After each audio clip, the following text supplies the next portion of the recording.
This is Gaza's very first Nippers program.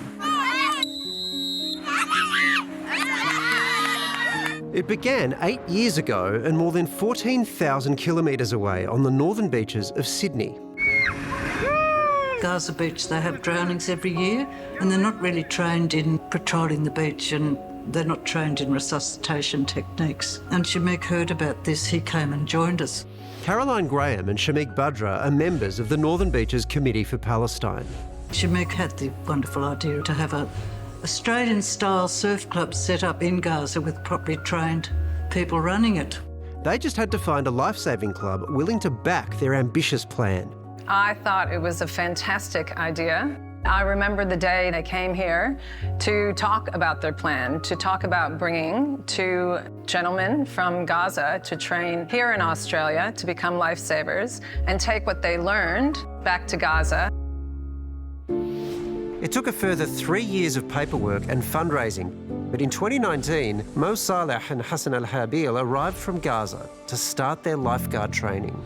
Everyone just opened the doors wide for them and welcomed them like they were part of the family. The day they got their qualification was such a celebration here at Norstein. Mo and Hassan returned to Gaza just before the pandemic struck. Then finally, in 2022, they were able to launch a pilot program. And then when we saw the pictures coming back, it was just so wonderful to see.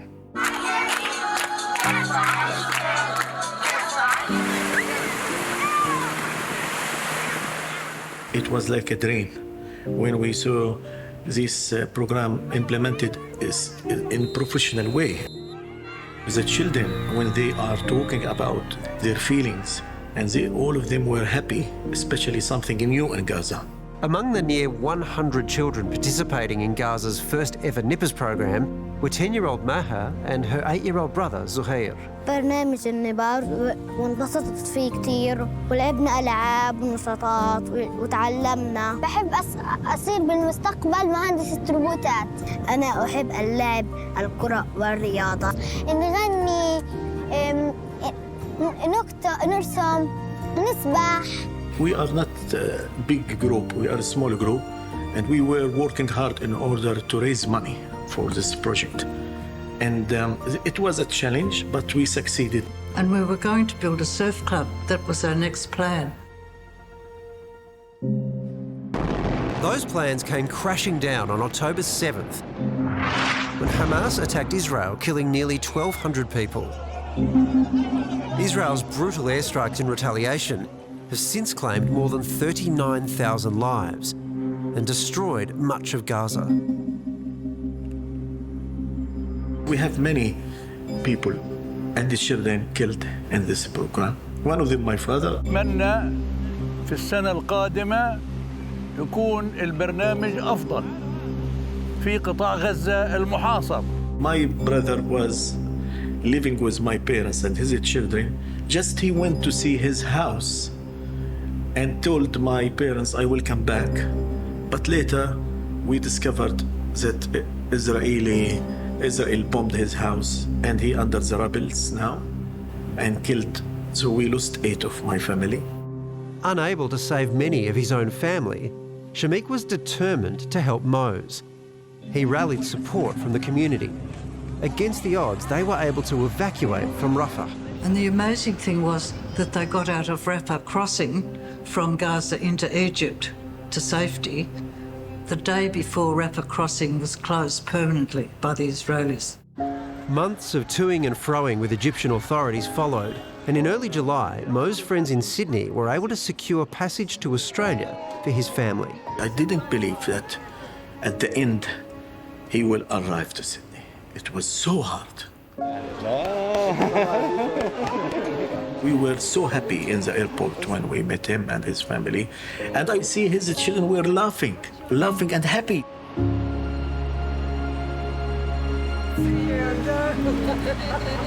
I want to thank every people here in all my friends here in Australia. They make a lot of efforts to evacuate us from Gaza.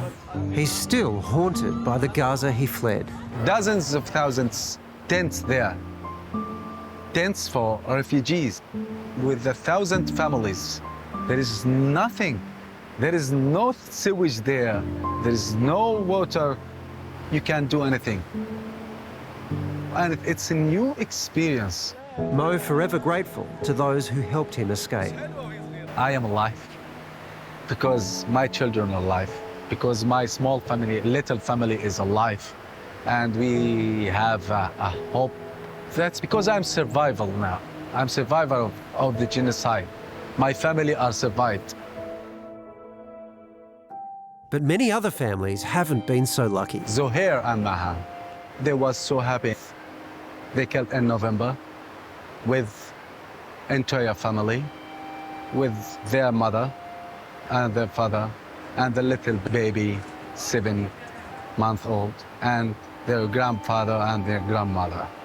In the same time, in the same airstrike, in the same home, and until now, they are still under the rubble after 7 months. الأدنى في العمر بدنا نعيش حياة زينا زيكم بدون حروب بدون تصعيدات.